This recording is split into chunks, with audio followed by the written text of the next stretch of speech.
I have been walking Walmart aisles for years. I track prices. I check unit costs. I talk to people. And right now, in 2026, I am seeing something that honestly caught me off guard. There are 8 things sitting on those shelves today that you should stop buying at Walmart right now. Not because they disappeared.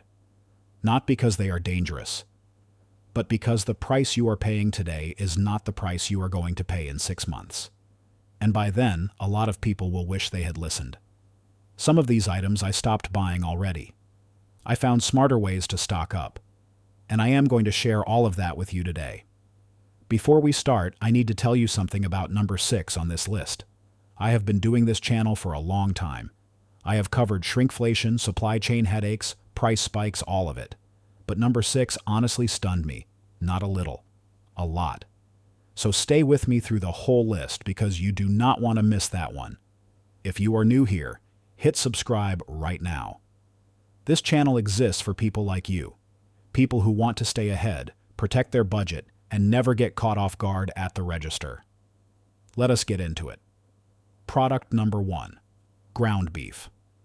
Let us start with something almost every household in America buys every single week. Ground beef. And right now at Walmart, this one hits hard. The U.S. cattle herd is the smallest it has been in decades. The USDA has confirmed this.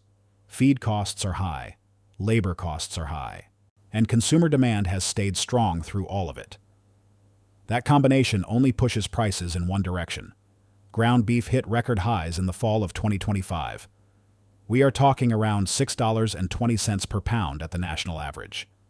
Retail analysts and USDA forecasters are projecting beef and veal prices to climb another 5 to 9% in 2026.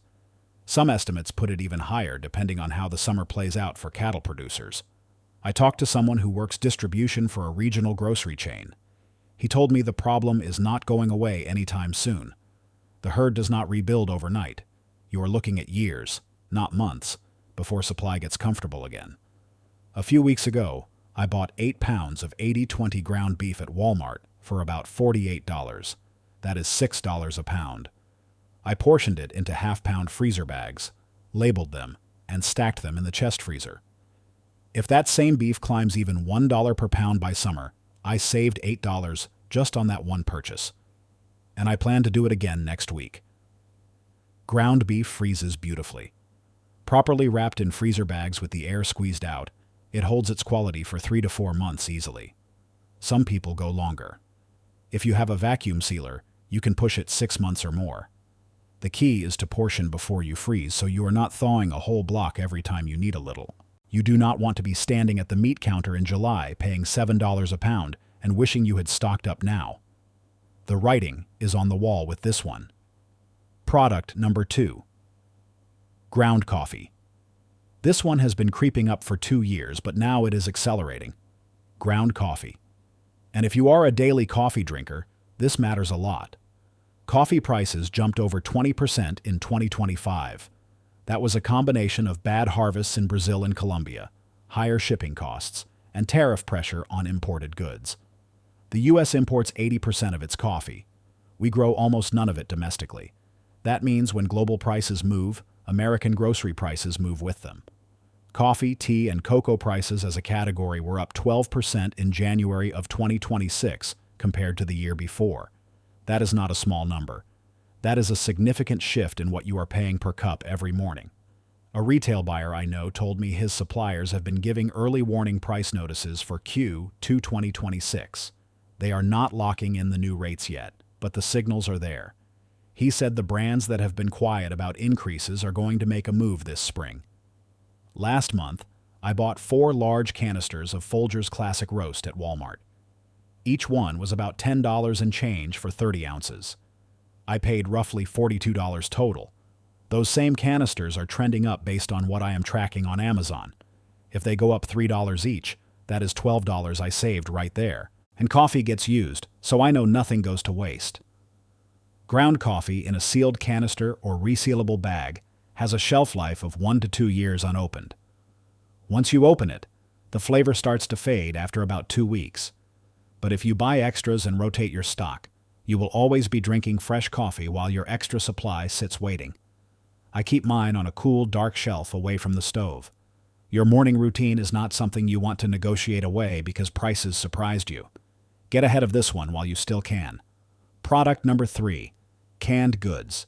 Canned beans, canned tomatoes, canned tuna, canned soup, all of it. This is the category that is quietly getting hammered right now, and most shoppers have no idea why. Here is the thing about canned goods that people miss. The price of the food inside the can can stay exactly the same, and the can itself makes the product more expensive.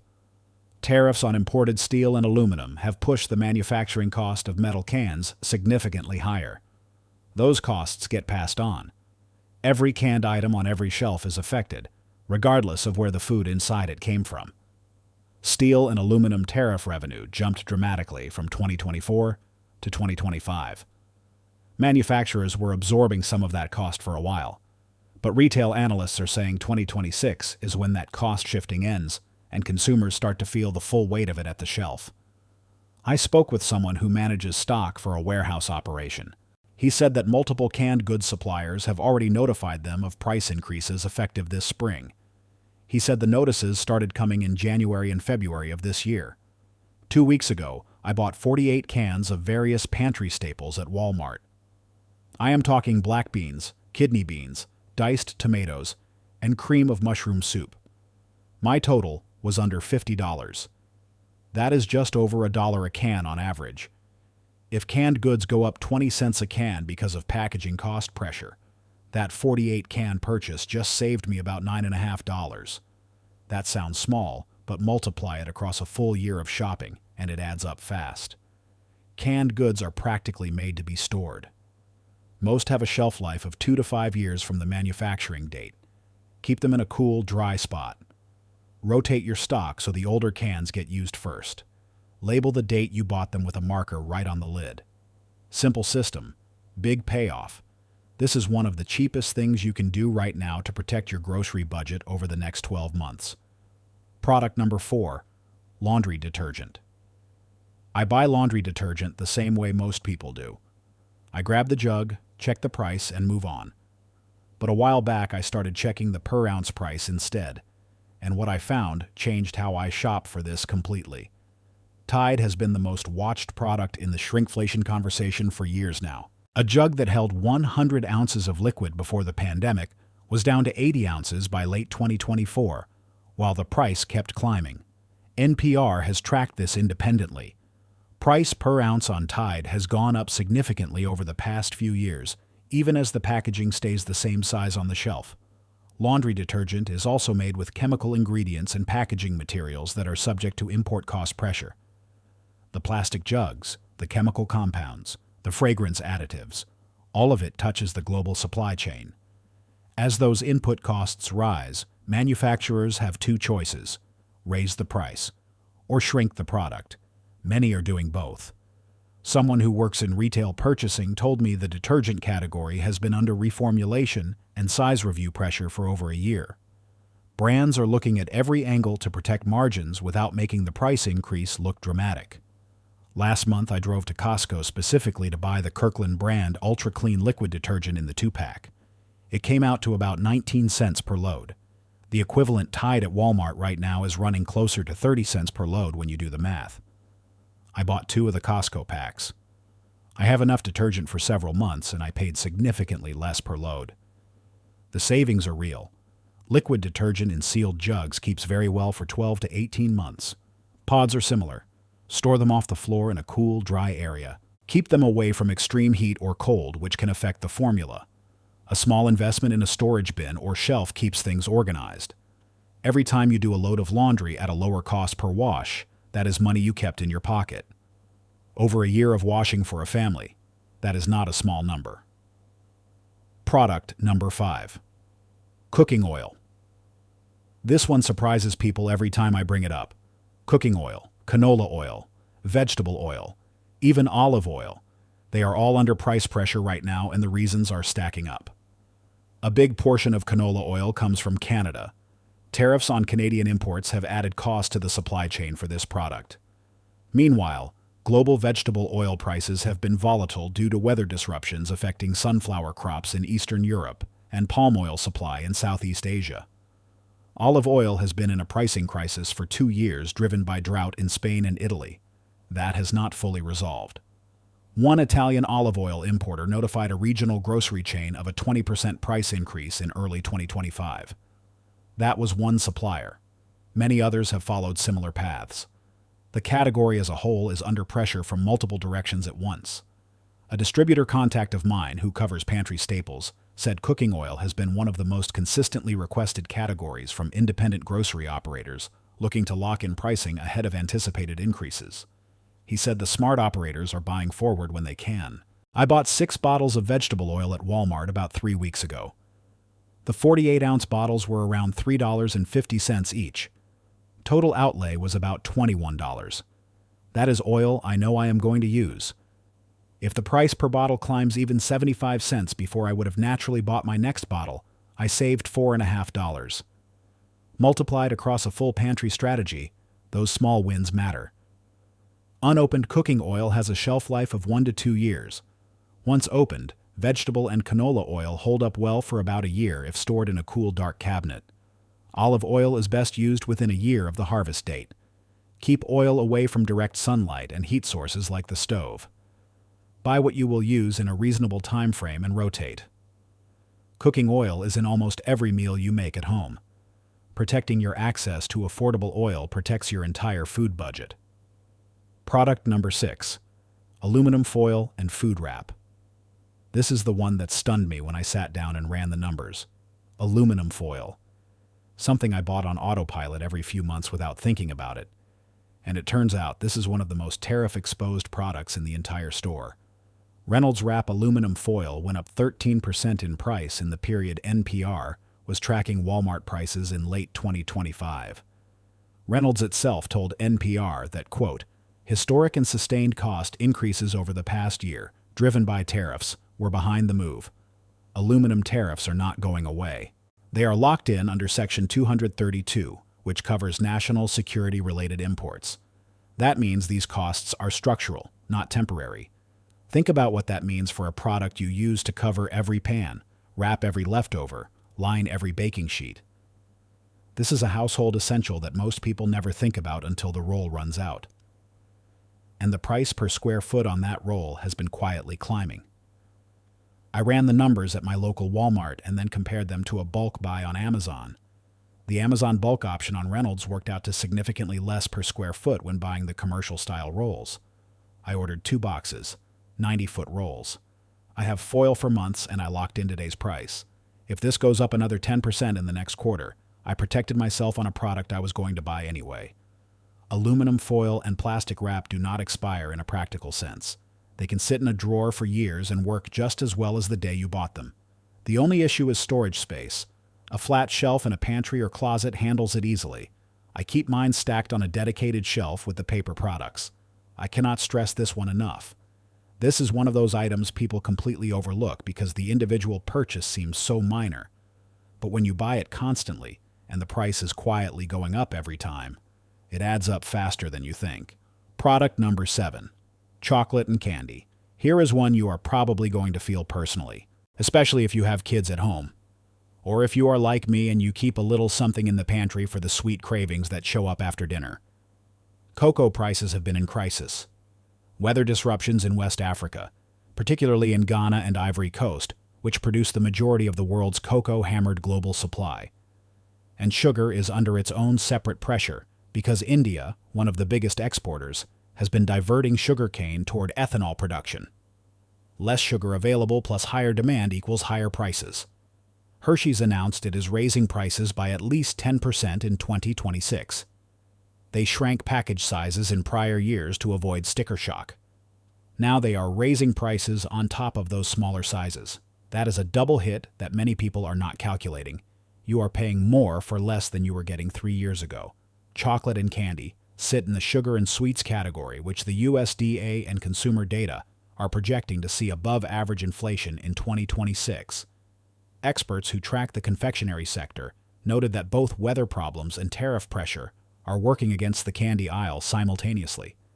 I do not normally stock up on candy the way I stock up on staples, but I recently bought several multi-pack boxes of the chocolate bars my family likes, while they were still at a reasonable price.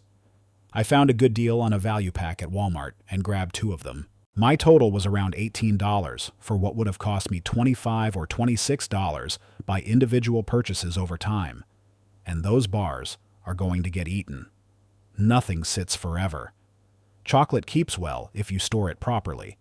Keep it away from heat, moisture, and strong odors. Around 65 to 70 degrees is ideal. A dedicated shelf in a pantry or a cool cabinet works fine. Most commercially packaged chocolate has a shelf life of 12 to 18 months. Some goes longer. Check the packaging and rotate your stock. This one matters to a lot of households. Do not wait until you are paying 40% more for the same treat you have been buying for years. Product number 8. Paper towels and household paper products. I saved this one for last because I think it is the most underestimated item on the entire list. Paper towels. And by extension, paper napkins and similar household paper products. Here is what is happening. Pulp and paper production is heavily tied to energy costs and transportation logistics. But the specific pressure hitting paper towels right now comes from 2 angles. First, the private label paper goods that Walmart sells, like their Great Value brand, are under cost pressure from raw material pricing. Second, the big national brands are dealing with the same pressures on fiber costs and manufacturing overhead. Walmart's own store brand paper folders from China went up 46% in the NPR price tracking study from late 2025. That is an extreme example from a specific product, but it illustrates how exposed China-sourced goods are to tariff costs. Paper product manufacturing has significant China exposure through equipment, packaging components, and in some product lines, the finished goods themselves. Someone I know who manages replenishment for a mid-size grocery chain told me that paper product suppliers have sent more frequent price notification letters in the first quarter of 2026 than in any comparable period he can remember. He said brands are trying to reset pricing ahead of what they expect to be a sustained period of higher input costs. 3 weeks ago, I walked into Sam's Club and bought a 30-pack of Bounty Select-A-Size. It worked out to about 18 cents per sheet. The comparable option at Walmart by the individual roll was running closer to 22 cents per sheet. I bought 2 30-packs.